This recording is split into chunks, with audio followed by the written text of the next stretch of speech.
Time now for sports on 104.7 The Cave. Here's Ned Reynolds. Mike, the intern, Ned Reynolds, back in the studio on a Monday morning, back to work. The ladies got to finish it all yesterday, and I know you're happy because you're a big fan of this team. Well, I'm a fan of their coach, and Gino Auriemma is probably the best in the business. He is the all-time winningest coach in history, either gender, and kind of showed it yesterday.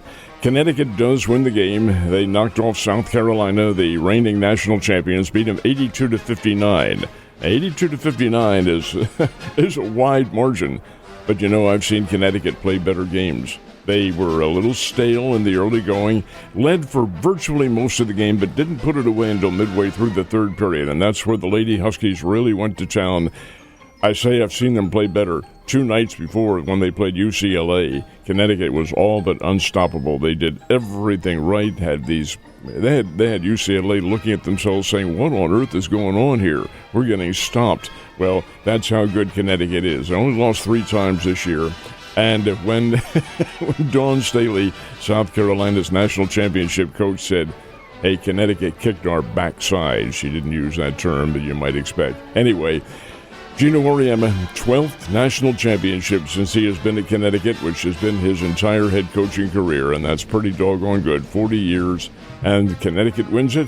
Now, they do lose Paige Beckers for next year, and she's the catalyst to the team, but they return an awful lot of players. They're pretty good. Ain't going to be no problem for them recruiting any more talent down the road. Well, Connecticut, Auriemma doesn't take any prisoners. He's 70 years old, and he is not the grandfatherly type who you might expect. Matter of fact, Beckers, who is a 5-year veteran at Connecticut, said, hey, there were times when I hated the man because he made him work hard and made him play the way they should, and that's the sign of a good coach. But 12 national championships speaks for itself. It definitely does, and all-time winningest coach to either gender. Now let's talk about the dudes. Florida and Houston going to battle it out in San Antonio tonight. I didn't think that either of them would be in the championship game. I picked the Houston Dogs to win it all. And I think Houston will win it. And I think they have a little bit more physique. That's how they were able to win on Saturday. They outmuscled Duke. Duke had the game won. Duke had it all won and wrapped up with a big blue bow on there, and then all of a sudden they didn't win it.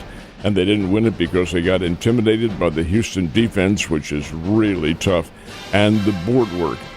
Houston put a full-court press on Duke that Duke couldn't answer, and they turned it over, got intimidated, became a little bit afraid. Now, Duke did have a chance to win it at the end of the game, couldn't get the big shot going, but I think that Houston will beat Florida tonight. That's a prediction, but I think it'll also be a pretty good game. I'll tell you right now, man, if you are right, then I guess I win the company bracket buster this year.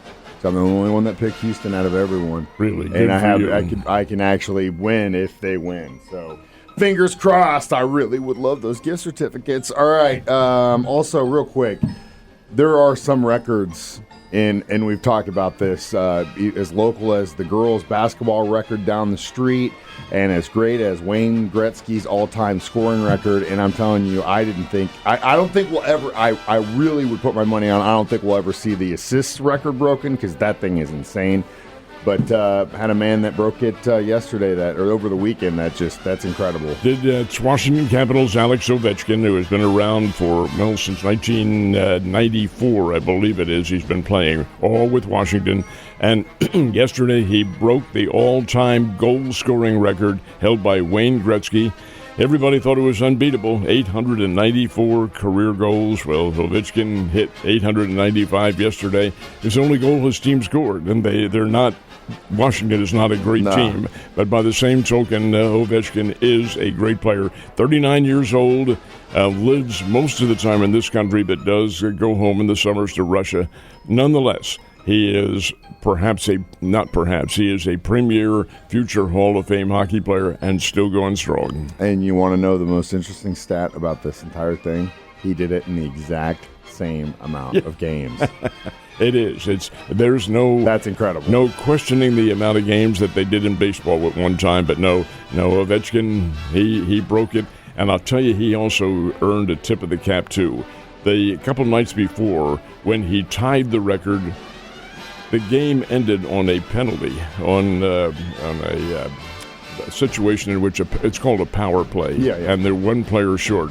Ovechkin refused to go on the ice and have an empty net goal. And didn't want to break it that way. Yeah, there are some guys that would rather win on their terms, and then some guys just care about the dub, and that's a guy who wants to win on his terms, which I love. All right, let's go back to baseball. How'd the Bears do this weekend? Bears had a single game late yesterday afternoon down in Carbondale, Illinois, where it's probably still a little bit on the mushy side, but the Bears weren't.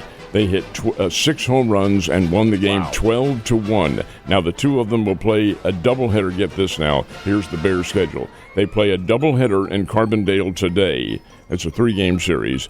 And then get on the bus and go to Manhattan, Kansas to play Kansas State tomorrow night. Do you think they'll come home? Heavens no. They'll go right up to I-70 and get right on over there. Oh, boy, that's a tough schedule. So the Bears win 12-1, play 2 games today. Drury split 2 games with Missouri St. Louis, but the Drury Panthers also play 2 games today out at Meadow Park.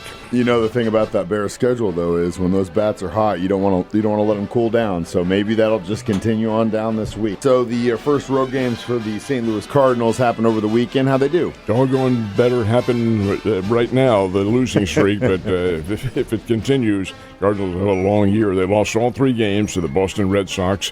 Lost on Friday. Let one get away from them on Friday. 13-9 was the final in that one. Then played a doubleheader. Had a rain-out Saturday. Played a doubleheader yesterday. First game, 4-4 in the 10th inning. Boston Red Sox won it. I don't know, walk-off walk. Come on, you don't have that sort of thing. Anyway, Boston wins the first game 5-4 yesterday. In the second game, the Cardinals scored 7 runs. That's usually enough to win, but not when the other team scores 18. It was the Red Sox 18, the Cardinals 7. So the Cardinals go 0-3 in their first road games and play the Pittsburgh Pirates tonight in Pittsburgh. And the Royals were at home this weekend against Baltimore and actually took that series. Well, the Orioles are a pretty good team, but so are the Royals. And yesterday the Royals got just a terrific pitching job from Chris Bubich. He held Baltimore in check, and the Royals won it by a score of 4-1. Now, the Springfield Cardinals also played a make-up doubleheader yesterday at Hammons Field, played the Wichita Wind Surge. In the first game, Cardinals won it by a score of 5-0, and that continued their winning streak. They also won on Saturday. But the second game saw the Springbirds sustain their first loss of the year, fell 10-2, so it was a split. Now Springfield goes on the road. Royals and Cardinals have the same record right now.